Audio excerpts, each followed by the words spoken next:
When we speak of the human soul, we speak of something both infinite and fragile.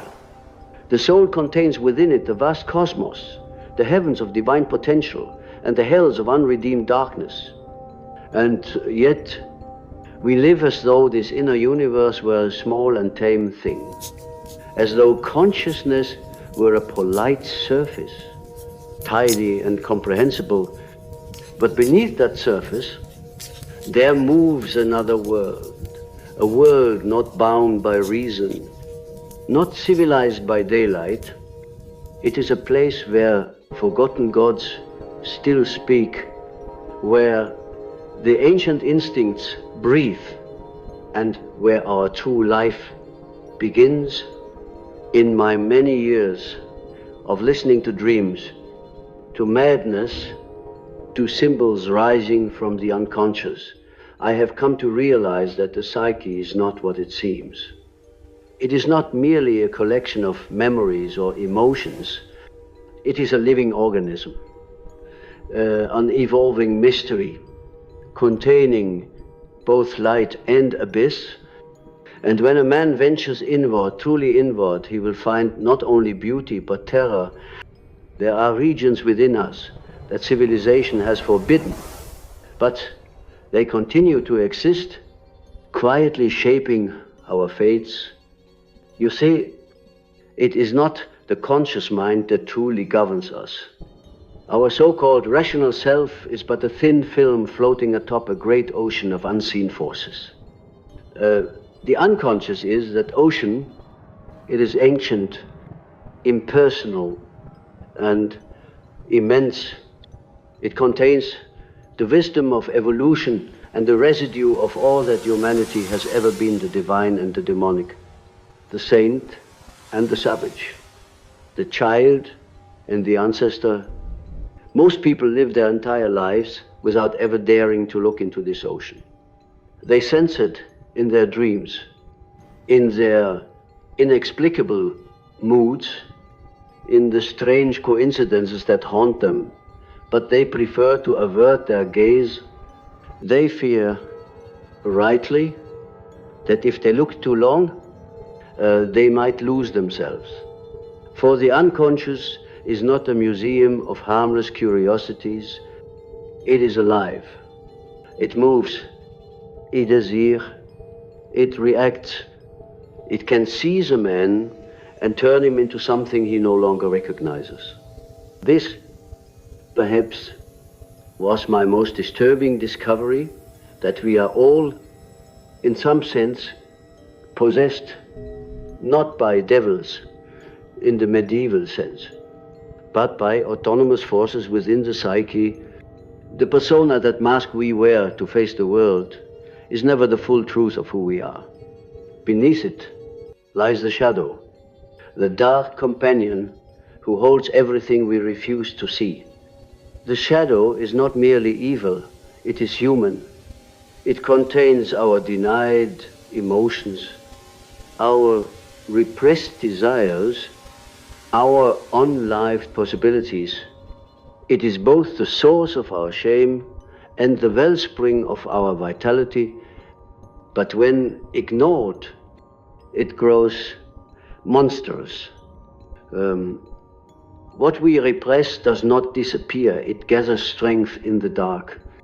And one day, when consciousness is weak or distracted, it breaks through.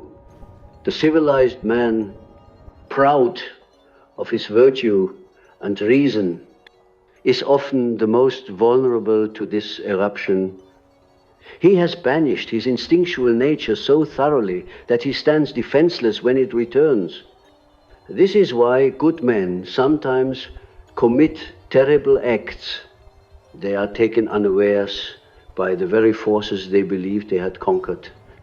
In dreams, the shadow often appears as a stranger, a thief, a murderer, or sometimes as a friend who feels strangely familiar. It whispers in the night, reminding us that morality is not the same as wholeness. To be whole, one must make peace with one's darkness, not merely suppress it. When I first began my work with patients suffering from psychosis, I expected to find only pathology, delusion, distortion, shows, but what I found instead were patterns, symbols, archetypes. Even in madness there was meaning. The dreams of my patients were filled with mythic images, serpents, gods, mothers, heroes, the underworld. These were not random hallucinations. They were messages from the deeper psyche, fragments of a universal language spoken by the collective unconscious. It was then that I realized the psyche has a structure older than consciousness. It remembers what history forgets. The myths of ancient peoples are not dead stories. They live within us. The gods of Olympus, the demons of the desert, the spirits of the ancestors, all these are personifications of the psychic forces still active within modern man. We may call them instincts, complexes, or archetypes, but their power is the same. Here lies one of the dark corners of the mind, that civilization has not destroyed the primitive in us. It has merely repressed it. The primitive psyche is not gone. It has gone underground. It surfaces in our collective delusions, our ideologies, our mass movements, our sudden eruptions of violence. When an entire nation falls into madness, it is not because its people have become evil overnight. It is because the collective shadow has risen and taken possession. I witnessed this phenomenon in the years surrounding the great wars of the 20th century. Humanity, intoxicated by progress, believed itself enlightened, and yet beneath that enlightenment there stirred an ancient hunger for blood and chaos. The unconscious ignored and denied, demanded its due. What we refuse to face individually returns collectively, magnified and uncontrollable. Every era has its darkness. Ours is no exception. The modern mind, dazzled by technology and reason, imagines itself superior to myth, and yet it is haunted by the very myths it denies. The gods have returned not in temples or forests, but in politics, in ideologies, in obsessions with identity and power. When the sacred is banished from consciousness, it returns as fanaticism. What we once worshipped as divine, we now enact unconsciously as destruction. To confront these forces is perilous, but necessary. The journey toward consciousness is always a descent before it is an ascent. One must go down into the cave, into the underworld, into the forgotten corners of one's own being. It is there that we meet what we have hidden: the wounded child, the jealous lover, the murderer, to the liar, the god, the beast. It is tempting to call these aspects evil, but they are not evil in themselves. Evil arises when we refuse to know them. What remains unconscious becomes dangerous. It acts without guidance, without morality, without awareness. The man who believes himself wholly good is the most dangerous of all, for he projects his evil outward and fights it in others, never seeing that it was his own all along. Thus, one of the most disturbing truths I have discovered is that the boundary between good and evil runs not between nations or religions, but through the heart of every individual. The greatest wars are always inner wars. Humanity's outer conflicts are but reflections of the battles within the psyche. I once had a dream that impressed this upon me deeply. I stood before a vast, dark mirror. At first, I saw only my reflection, but then the surface rippled, and behind my image appeared countless faces, some familiar, some grotesque, some divine. They moved and merged, forming a single vast figure, both man and woman, angel and animal, beauty and horror. And then I heard a voice, calm and cold, say, "You are all of this." I awoke trembling. The dream revealed what my reason had long resisted, that the self is not a single being, but a multiplicity. Within us live countless potentials, some noble, some terrifying. To deny them is to deny life itself. This, my friends, is the work of individuation, to reconcile the opposites within, to become whole rather than merely good. Wholeness does not mean perfection, it means completeness. It means bearing the tension between light and shadow without breaking, allowing both to coexist within the vessel of the soul. But this work demands courage. The psyche guards its secrets well. The dark corners do not yield their treasures easily. They test the one who dares to enter. For the unconscious does not reveal itself to the curious, but to the sincere, to the one who seeks not power, but truth. And truth, as I have learned, is never purely light.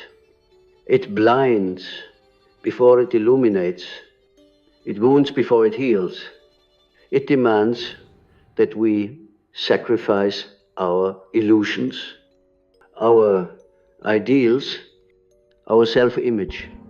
That is why so few undertake this journey willingly. Most are driven to it by suffering. The universe, it seems, conspires to shatter our certainties so that we may become conscious. The question is not whether we will encounter the dark corners of our own minds. The question is whether we will face them consciously or be devoured by them unconsciously. For what lives in shadow does not disappear when ignored. It grows stronger. It gathers in silence, waiting for its moment to rise. And when it does, it demands nothing less than transformation. When one has crossed the threshold of the unconscious, one realizes there is no true end to it, only layers, each more ancient and subtle than the last. The first encounter is often with the shadow, that brother of our rejected parts. But beyond him lie forces that belong not to our personal life, but to the life of the species. Here begins the domain of the archetypes, primordial patterns of being that shape the very structure of our consciousness. To speak of the archetypes is to speak of the timeless. They are the inherited possibilities of imagination, the forms through which the human spirit has always expressed itself in myth, in dream, in art, in religion. They appear again and again, clothed in different symbols, but speaking the same essential language. They are the gods of the psyche. And to deny them is to live in poverty of soul. Yet, one must not imagine these archetypes as passive ideas. They are living powers, capable of possession. The more we ignore them, the more they seize us. When a man or a nation falls under the sway of an archetype, reason is no longer sovereign. The God takes the throne and human beings become instruments of its will. This is what happened in the great collective movements of the past century, the God of war.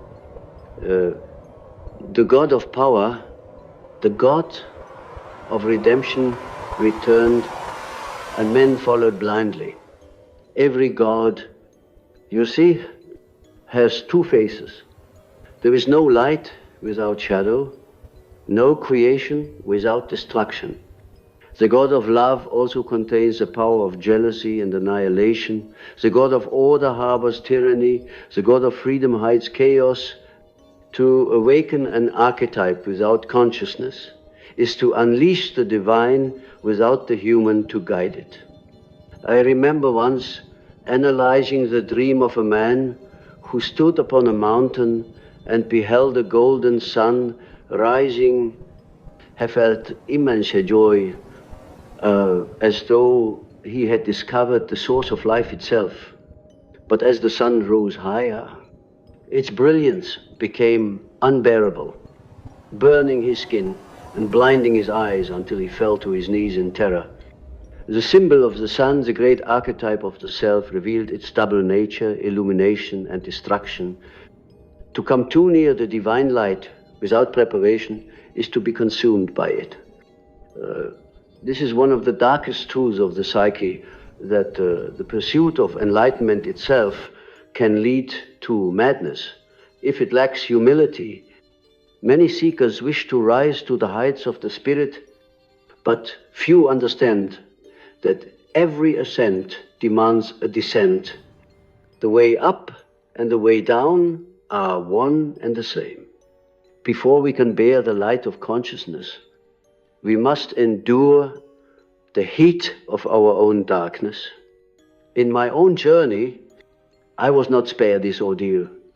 There was a period in my life after my separation from Freud when the old certainties had collapsed, that I was seized by visions and dreams of overwhelming intensity.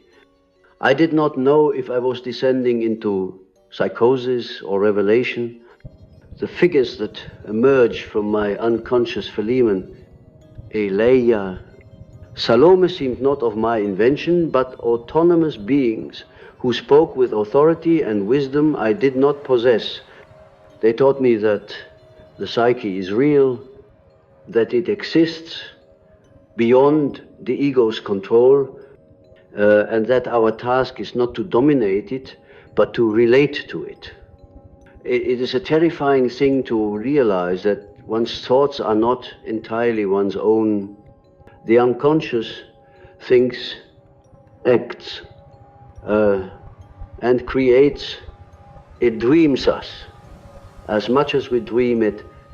When a person begins to see this, a profound humility is born. We are not the masters of our inner world. We are its guests. But modern man does not wish to be a guest. He wishes to be a god. He wants control, certainty, predictability. He has filled the world with machines and calculations. But in doing so, he has exiled mystery. The ancient gods have not died. They have become diseases. What once was worshipped in temples is now suffered in neuroses. One of the most disturbing phenomena of our time is the spiritual vacuum that results when the symbolic life is lost. The human being cannot live without meaning. When religion ceases to provide it, the unconscious seeks substitutes, ideologies, addictions, compulsions, relationships that promise salvation but deliver bondage. Beneath these surface attachments lies the same archetypal hunger, the longing for wholeness, for communion with the eternal. But the eternal cannot be reached through shortcuts. The gods demand sacrifice not of blood, but of illusion to encounter the self one must surrender the ego's claim to supremacy. And this surrender feels like death. The ego resists, of course. It trembles before the vastness of the psyche. It fears annihilation, for it has mistaken itself for the whole. But the unconscious does not seek to destroy. It seeks to complete. It brings forth images, symbols, and crises, not to punish us, but to awaken us. Still, the awakening is painful. When the unconscious first erupts into consciousness, it brings confusion, suffering, and disorientation. The rational mind tries to interpret these experiences as errors, as pathology, but often they are the birth pangs of transformation. The psyche does not evolve by comfort. It evolves by necessity. It calls us into the depths because that is where the new life waits to be born. Consider the myth of Inanna, the Sumerian goddess who descended into the underworld. She stripped herself of all her garments and ornaments, the symbols of power and identity, before standing naked before her dark sister, Ereshkigal. There, she was struck down and hung on a hook, lifeless. Only after 3 days was she revived and allowed to ascend again. Transformed. This is the pattern of individuation, descent, death, rebirth. Every person who dares to confront their unconscious must undergo this stripping away. One's masks, roles, and beliefs fall away until only the essence remains. But few endure the waiting in the underworld. They flee, they deny, they project their darkness onto others, calling them enemies or sinners.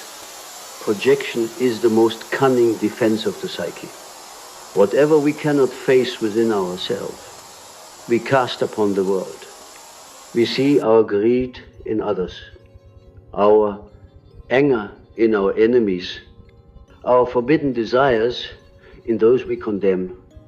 And thus, the world becomes a mirror of our own disowned soul.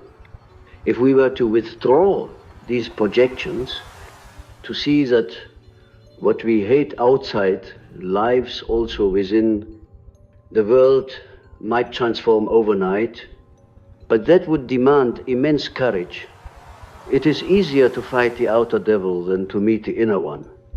In dreams, I have seen this process symbolized again and again, the dreamer being pursued by a monster, only to discover that the monster transforms into a child when faced directly. The terrible becomes tender when acknowledged. That which we feared most was never meant to destroy us, but to reunite us with the lost parts of ourselves.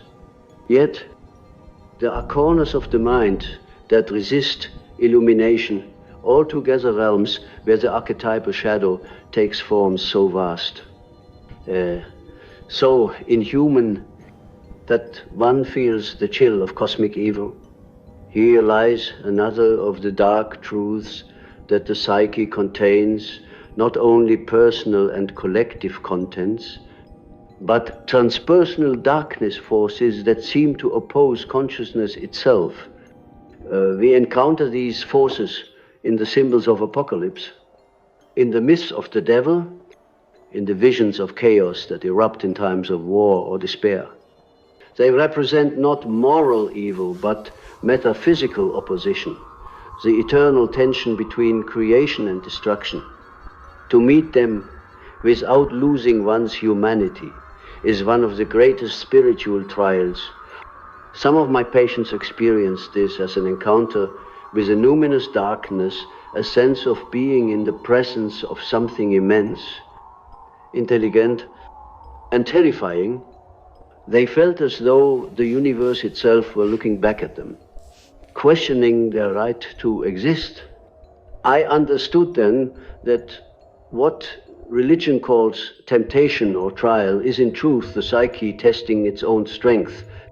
To be human is to stand between opposites, between the angel and the beast, between the divine and the diabolical. We are the bridge on which these forces meet. If we collapse that bridge, the opposites fall into chaos.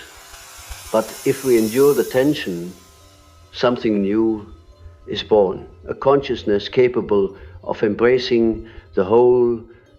Thus, the work of the soul is not to eliminate conflict, but to contain it.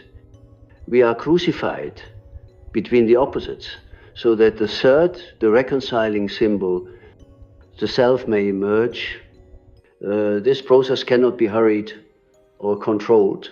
It must be lived. In our age, where noise drowns out silence and distraction replaces reflection, this inner work is more urgent than ever. We have built vast external empires, but remain exiles from our inner kingdom. The unconscious, neglected and unhonored, retaliates with anxiety, depression, emptiness. These are not merely clinical conditions. They are symptoms of a soul crying out for recognition. The way forward is not to silence these cries with more stimulation, but to listen, to sit in the darkness until the eyes adjust, to realize that what we called madness may, in truth, be the beginning of wisdom. For every light casts a shadow. And the brighter the light of consciousness, the darker the shadow becomes. If we do not make peace with that darkness, it will claim us. But if we dare to know it, to walk into its depths with humility and patience, we discover that the darkness too is holy, that it is the womb of creation itself. When we descend far enough into the labyrinths of the psyche, we encounter not only our shadow and our collective myths, but something far more intimate, the contrasexual soul image that dwells within each of us. For every man, there is within him a woman. For every woman, a man. These inner figures, the anima and the animus, form the bridges through which we relate not only to others, but to the deepest parts of ourselves. This discovery was among the most unsettling revelations of my life. It overturned the illusion of the ego's unity. For in truth, we are not singular beings, but dialogues in motion, a conversation between masculine and feminine principles that long for reconciliation. The man believes himself rational, objective, controlled until he meets within himself the anima, whose language is feeling, intuition, and imagination. The woman believes herself emotional, receptive, and yielding until the animus speaks in her as an opinionated, critical voice, or appears as an inner teacher or lover. These inner figures are not fantasies. They are autonomous psychic realities. When we fall in love, it is often they who recognize one another first. The heart leaps, the world glows, and we believe we have found the one, but in truth, we have met an image, the reflection of our own inner opposite projected outward. The beloved becomes a screen upon which the soul paints its unfulfilled longing. Love, therefore, is one of the most deceptive mirrors the psyche can offer. It blinds before it reveals. The intoxication of romance is not merely chemical. It is archetypal, the meeting of anima and animus seeking union. And yet, this union cannot be completed through another. It is an inner work disguised as an outer encounter. The one we love most deeply will inevitably betray our illusion, not out of malice, but because no human being can bear the weight of divinity we have placed upon them. Many suffer terribly when this projection collapses. They say, he changed, or she deceived me. But in truth, it is not the other who betrayed us. It is the unconscious demanding that we turn inward to find in ourselves the qualities we once adored outside. Only when we reclaim our own inner opposite can we love another as they truly are, without possession or idealization.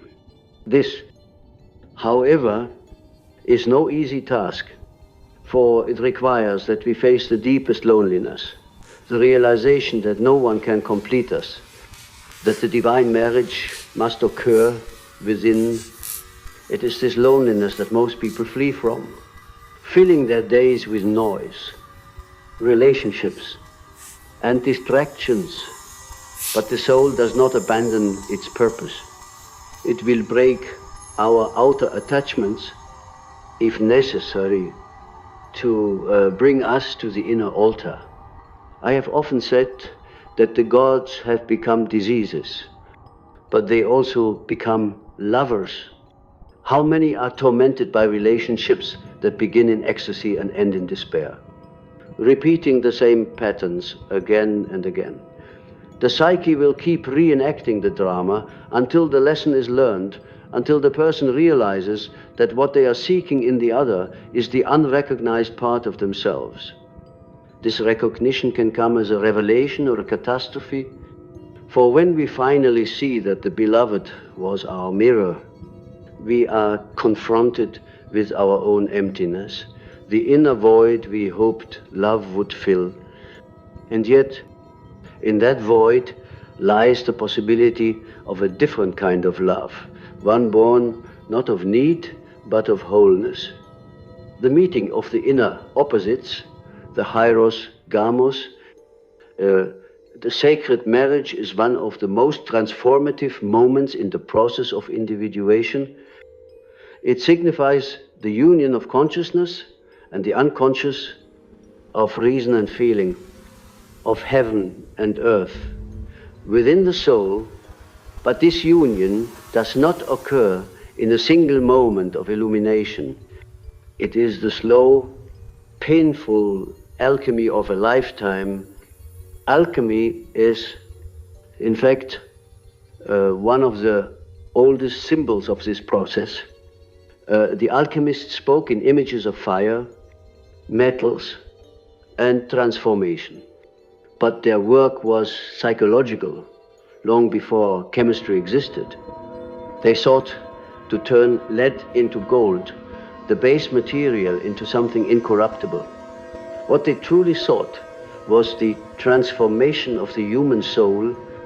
The lead was the unconscious, the darkness, the shadow.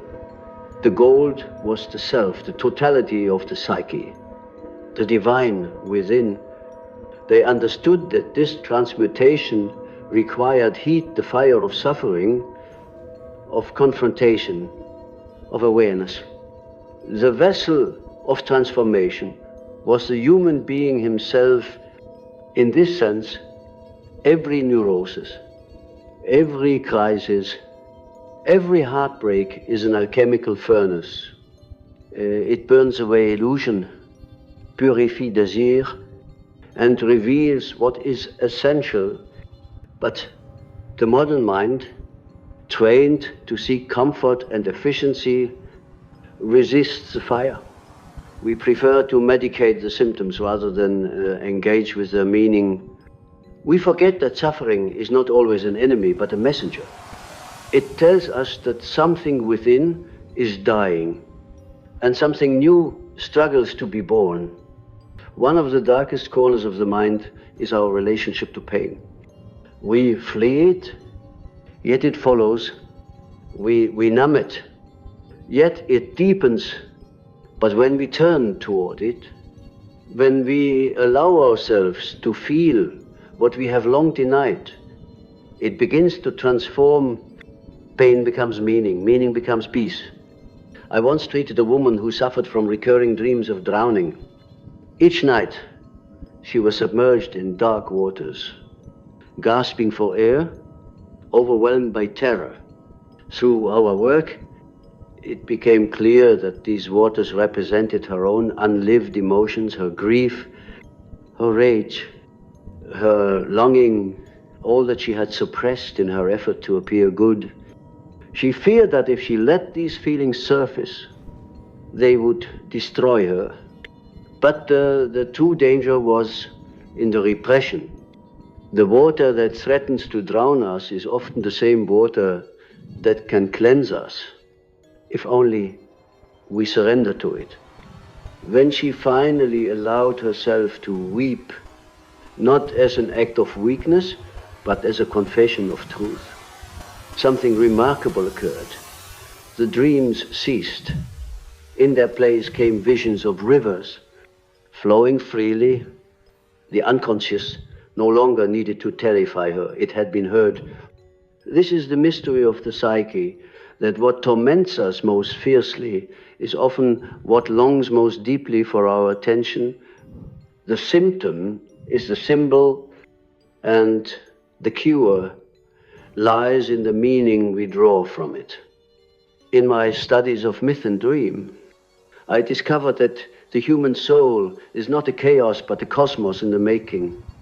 Beneath the apparent disorder lies a hidden order, a telos, a purpose moving us toward integration. The psyche seeks wholeness. As the plant seeks the sun, it drives us into crisis, not to destroy us, but to awaken us. Yet the awakening can feel like death. When the old patterns collapse, when the familiar self dissolves, we stand naked before the unknown. Many break at this threshold, clinging to their former identities. But for those who endure, a deeper center emerges, what I have called the self, a presence that is both within and beyond us, a source of wisdom that does not come from reason but from being. The self reveals itself in symbols of totality, the mandala, the circle, the cross, the sun. It is the image of divine wholeness within the human soul. To encounter it is to realize that our lives are not accidents, but expressions of a larger process unfolding through us. We are participants in a cosmic drama, fragments of an infinite whole, seeking to remember itself. But this revelation comes only after the long night of the soul, after we have walked through the tenebrous chambers of our own mind, facing the monsters that guard the treasure. There's no way around them, only through. In the modern world, we like to believe that darkness can be eliminated through technology, through reason, through moral purity. But the psyche does not obey such illusions. Darkness cannot be eradicated, it must be integrated. For light that denies its shadow becomes sterile, cruel, self-righteous. The truly good man is not the one who suppresses his evil, but the one who has made peace with it and thereby transcended it. This understanding, though simple, is deeply disturbing, for it means that every one of us carries within the potential for both creation and destruction. To deny one is to cripple the other. The saint and the sinner dwell in the same heart, and the line between them shifts with the tides of consciousness. Thus, we must learn to stand in the tension of the opposites, not choosing one against the other, but holding both in awareness, This is the crucifixion of the ego and the birth of the soul. Each of the 10 dark corners I have spoken of the shadow. Projection, possession by archetypes, the anima and animus, repression, pain, loneliness, evil, illusion, and death are not punishments, but portals. They are the initiatory thresholds through which consciousness must pass if it is to become whole. But few cross them willingly. Most are dragged across by fate, by crisis, by the collapse of all that once seemed secure. Yet in these moments of utter despair, something extraordinary happens. The walls of the ego crack, and through those cracks, the light of the self shines. It is not a light that comforts at first. It exposes, it burns, but it is the same light that once blinded my dreamer on the mountain, the light of truth, of reality, of the divine within. To face it is to be transformed forever. There is one final chamber in the labyrinth of the mind, one last darkness from which even the bravest souls turn away the confrontation with death. It is the oldest fear and the last illusion, the question that lies behind every question. What is the meaning of all this? If it must end, the modern world, with its noise and haste, has found many clever ways to avoid this question. But the psyche does not forget. It whispers it in dreams, in illness, in the quiet moments of the night when the mask slips and the soul peers through. I have often seen that those who suffer most are those who have tried hardest to live only on the surface. They fear death because they have not lived, not truly. They have lived through images, ambitions, possessions, and personas, but not through their own depths. Death, to such a one, appears as annihilation, because it threatens to strip away everything false. But to the one who has faced his own shadow, who has lived not merely outwardly, but inwardly, death becomes something else, a transformation, a return. When a man or woman has lived the life of the soul, death is no longer the enemy. It is the great teacher, the reminder that time is a fire in which we are shaped. The inevitability of ending gives meaning to beginning. The awareness of mortality sharpens the beauty of life. It is in the tension between birth and death that consciousness awakens. The soul, unlike the body, is not obsessed with duration. It seeks intensity, meaning participation in the eternal unfolding of being. I recall a dream that came to one of my patients, a man who feared death profoundly. He dreamt of a vast sea at sunset, golden light dissolving upon the waves. On the shore stood a figure robed in shadow, beckoning him. He hesitated, trembling. "If I enter," he said, "I shall disappear." But the figure only smiled. And as he took a step forward, he realized that the sea and the figure were one. When he awoke, he wept. He said, "It was not death. I feared it was life calling me more deeply than I had ever dared to go." This is what the psyche reveals when we look deeply enough, that the death we fear is the same mystery from which we come. We are waves in the ocean of the collective unconscious, rising for a time, then falling, yet never truly separate from the sea itself. The ego, in its ignorance, clings to form. The self, in its wisdom, knows the eternal movement beneath form. And so the final discovery, perhaps the most disturbing of all, is that there is no fixed self to preserve. What we call I is but a temporary constellation, a flame flickering in the vastness of the psyche. To cling to it is to suffer. To release it is to awaken. This realization may terrify at first, for the ego trembles before its own dissolution.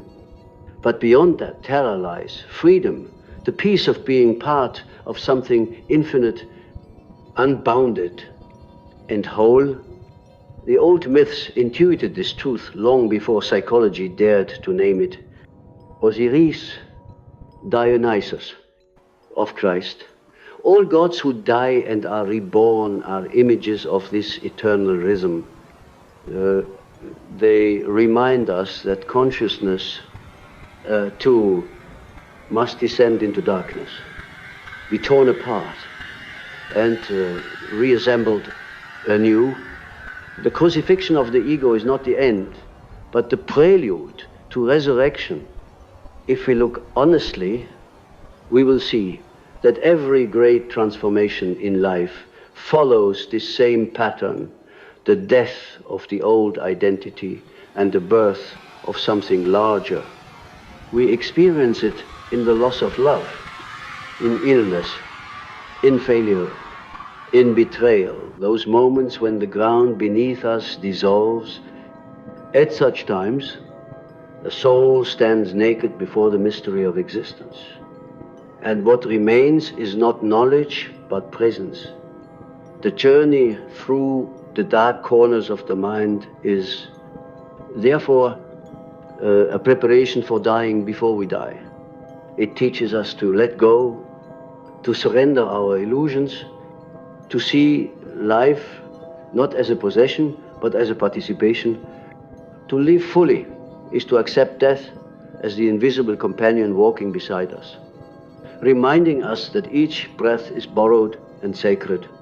Yet, how many live as though eternity were guaranteed? We hoard time. We chase endless goals. We construct towers of achievement that crumble as soon as we depart. We think that to be good, to be moral, to be admired, will spare us from the darkness, but the psyche is not impressed by our virtues. It is impressed only by our wholeness, and wholeness includes both light and dark, creation and destruction, birth and death. The true work of individuation, the true healing, is not to eliminate the dark, but to make it conscious. The more we deny our shadow, the more power it gains over us. The more we face it, the more it becomes a source of life. This paradox is at the heart of all genuine transformation. The gold of the soul is found only in the darkest ore. I remember once, in a moment of despair, during my own confrontation with the unconscious, I wrote in my journal, where there is no love, put love, and you will find love. It was not an act of sentimentality, but of courage. For love, in its deepest sense, is not an emotion, but a stance, the willingness to remain present in the face of darkness, to bring consciousness to what is broken, to embrace what is unloved. This is the essence of all healing. The psyche longs for love, not because it is weak, but because love is the energy that unites the opposites. Without love, knowledge becomes cruelty, power becomes tyranny, and morality becomes hypocrisy. With love, even the darkest aspects of the self can be redeemed, not by being erased, but by being understood. Modern people suffer from a poverty of meaning because they have banished the sacred from their lives. They no longer see the world as alive with symbols, as a mirror of the soul. They think of God as an idea, not as a living reality within. Yet the sacred has not vanished. It has retreated into the unconscious, waiting to be rediscovered. It reveals itself in dreams, in art, in the strange coincidences that awaken us from our sleep. Synchronicities, as I have called them, are moments when the inner and outer worlds align, when meaning bursts through the cracks of causality. They are glimpses of the greater order that enfolds us, remind us that life is not random but woven with intelligence and mystery. When we are attuned to these moments, we begin to live in dialogue with existence itself. To live in such a way requires humility, the recognition that we are not masters of life but participants in a vast unfolding process. It requires courage to face what arises within us, even when it shatters our certainties. It requires faith not in dogma, but in the living reality of the soul, which continues to guide us even through darkness. I once said that the privilege of a lifetime is to become who you truly are. But to become oneself is not to become perfect. It is to become whole.